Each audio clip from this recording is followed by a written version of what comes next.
Good morning, Deer Park High School. Today is November 18th, 2015. I'm Emily Martin. And I'm Andrew Green. Thank you for joining us here on the Deer Network. Today we find out more about the new city cell phone ordinance coming right up. But first, this morning the Drive Committee began their Living Dead activity. As you may have seen, there are many students dressed in black.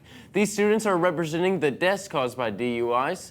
None of them are allowed to communicate in any form, including speaking, texting, and social media. The Drive Committee organized the activity to show students that there is one death every 52 minutes and to make them aware of the consequences of driving under the influence. As many of you already know, you are now able to use your cell phones in the hallway this year. This new school policy is a welcome change, but outside these halls, the city of Deer Park has some changes of their own. Alfredo Ruiz and Daisy Barajas have more. Deer Park has now approved a new law that will ban all cell phone use while driving within city limits. The law is currently in effect, but tickets will not be issued until November the 1st. We talked with several police officers, teachers, and students to find out their thoughts and more information about this new policy. Has a cop stopped you yet? No, they have not, thankfully. Do you really believe this can help prevent accidents? It's a step in the right direction. People need to put their phones down and focus on driving. As far as preventing accidents, I think yes, it will help. I think, like I said, it'll make us more aware of what's going on around us while we're driving. Instead of focusing on the cell phone, maybe we'll be focused on the road conditions or what people are doing in front of us driving-wise. So I think it will help prevent some accidents.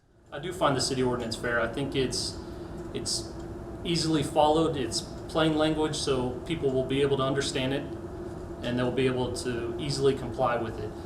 Anytime we do enact a new city ordinance is enacted, it's approved by city council, and it's just enforced by the police department. So it's not something the police department did all on their own. Well, it's not the question of whether it's fair or not. The question is it's the safety of citizens who are driving on the streets. That's much more important than the convenience of being able to talk on our cell phones or text on our cell phones. So to those of you who are always on your phones,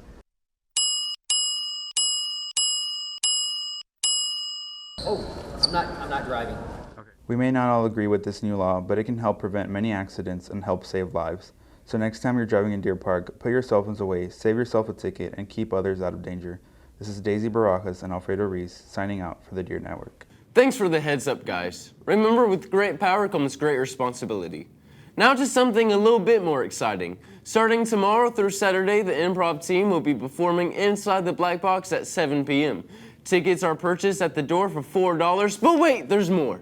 All teachers and staff get a discount price, the shaving of $1 whole off the original price. So come out tomorrow and support the Improv team in their debut tomorrow evening. And remember that each night is a completely new show.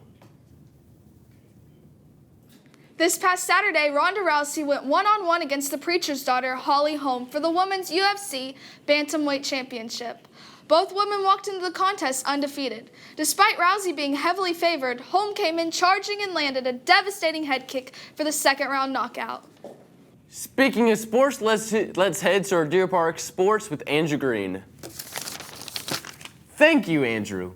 The varsity basketball team tipped off their season on Monday night versus South Houston. Captain Noah Vasquez scored 10 points and had 5 rebounds, along with fellow captain Hunter Fuller, who scored 6 points and added 7 rebounds. But that wasn't enough to beat South Houston as the Deer fall 60-48. The boys' junior varsity team started their season strong on Monday as they beat South Houston 51-30. The McDonald's Texas Invitational Basketball Tournament is being held tomorrow and Friday. Our teams will be playing at various times throughout the next 2 days. Tickets are $2 and can be purchased during all lunches. And in breaking news, Houston Rockets head coach Kevin McHale just got fired this morning. In other news, terrorist attacks occurred in Paris last Friday, killing at least 130 innocent men, women, and children. ISIS has claimed responsibility for the attacks. Paris is under full lockdown and no one is able to enter or leave the country as they continue to search for those involved. Jeremiah Cribley, a student here at Deer Park High School who has enrolled in the foreign exchange program, is currently studying in France. Jeremiah gave an update on his blog on Antler Online, where he says that he is safe and out of harm's way. He goes on to say that the night of the attacks, he had no idea what was happening until he started receiving multiple emails, texts, and social media messages asking about his health and whereabouts. Fortunately, Jeremiah was at a camping event away from the city. Jeremiah has chosen to stay and continue the exchange to finish out the year. For more information, you can visit the Antler Online and follow Jeremiah's blog about his life as an exchange student. We wish him the best. Our prayers and love go out to the people of Paris for their very tragic losses. Coming up next, Deer Park High School's presentation of Shattered Dreams on Channel 42. For Andrew Green and all of us here at the Deer Network, have a wonderful rest of the week and happy Thanksgiving. And go Deer!